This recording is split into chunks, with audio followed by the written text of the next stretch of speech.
8 Mart Kadınlar Bayramınız mübarek. Sizlere hediyemiz gül çiçek. Bizim aziz hanımlar bayramınız mübarek. Şöhrenizde her zaman tebessüm görek.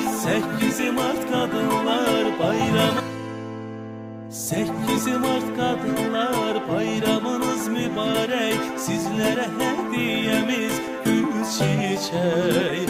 Bizim aziz hanımlar bayramınız mübarek. Şöhrenizde her zaman tebessüm görek. 8 Mart Kadınlar Bayramınız mübarek. Sizlere hediyemiz gül çiçek.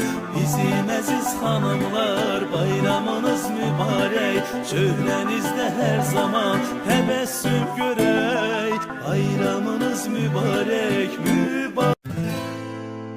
8 Mart Kadınlar Bayramınız mübarek. Sizlere hediyemiz gül çiçek.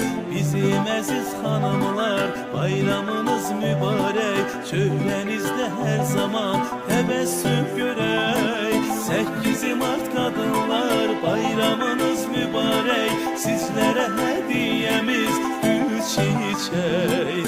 Bizim aziz hanımlar bayramınız mübarek. Şöhrenizde her zaman tebessüm görek. Bayramınız mübarek, mübarek.